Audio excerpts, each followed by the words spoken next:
सर्वांना नमस्कार। आज आपण संगणकीकृत की कटिंग मशीनबद्दल जाणून घेणार आहोत। प्रथम आपण मशीनच्या काही महत्त्वाच्या घटकांशी परिचित होऊया। हे सार्वत्रिक क्लॅम्प आहे। हे मुख्य प्रकार आणि आकारांची विस्तृत श्रेणी हाताळण्यासाठी डिझाइन केलेले आहे।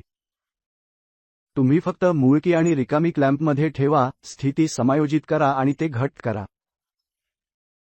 आता की कटिंग प्रक्रियेचा मुख्य भाग येतो, कटर आणि प्रोब। शेवटी ब्रश हा एक सामान्य ब्रश आहे जो ऑपरेशन पूर्ण केल्यानंतर क्लॅम्प साफ करण्यासाठी वापरला जातो।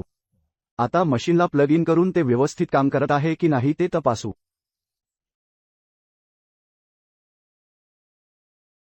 आता आम्ही तुमच्या की कटिंग मशीनला मोबाईल ॲपशी कसे जोडायचे ते शोधणार आहोत। हे एकत्रीकरण प्रगत वैशिष्ट्ये आणि रिमोट कंट्रोल ऑफर करून तुमचा की कटिंग अनुभव वाढवू शकते। निवडा क्लिक करा, नंतर ब्लूटूथ पर्याय चालू करा आणि स्वयंचलित कनेक्ट करा। मग मशीन निवडा। जसे आपण पाहू शकता की ते पूर्ण झाले आहे, मशीन कनेक्ट केलेले आहे।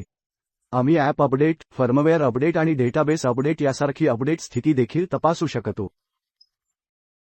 आता आम्ही मशीनमध्ये कटर आणि प्रोब स्थापित करणार आहोत। प्रथम प्रोब स्थापित करूया। मशीनवर प्रोब स्लॉट शोधा जो सहसा डाव्या बाजूला आढळतो।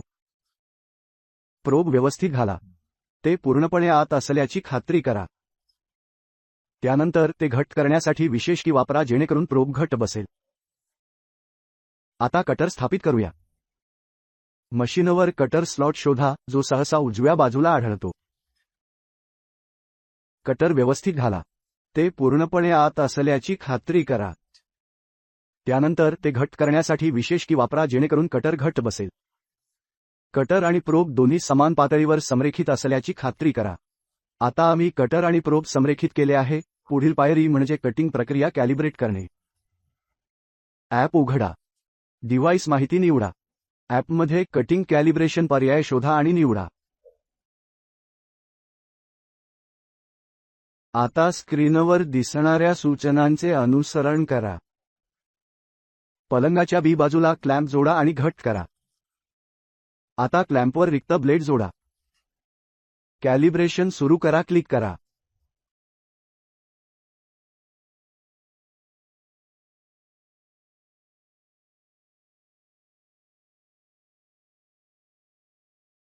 मशीन चालवल्यानंतर कटिंग बेड नेहमी स्वच्छ केल्याची खात्री करा। आम्ही मशीन तपासणे आणि कॅलिब्रेट केले आहे आणि आता ते ऑपरेट करण्यासाठी तयार आहे। आता आपण वाहन डेटाबेस वापरून ही की डुप्लिकेट करणार आहोत। डेटाबेसवर जा, नंतर आपल्या इच्छेनुसार पर्याय निवडा।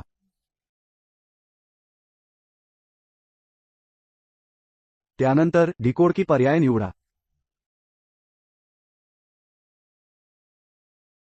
आता प्रोब हलवायला सुरुवात करेल आणि की डिझाइन स्कॅन करण्यास सुरुवात करेल।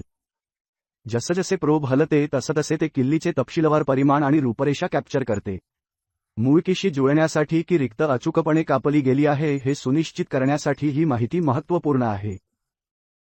ते पूर्ण झाल्यावर मूळ की रिकाम्या किल्लीने स्विच करा आणि क्लॅम्पवर जोडा। आता कटिंग प्रक्रिया सुरू करा। कॅलिब्रेशन डेटा आणि सेटिंगच्या आधारावर मशीन रिक्त की कापण्यास सुरुवात करेल। मशीन रिकामी की कापत असताना त्याचे निरीक्षण करा। मूळ कीच्या डिझाइननुसार डुप्लिकेट कीचे प्रोफाईल तयार करून कटर रिकाम्या भागात फिरेल।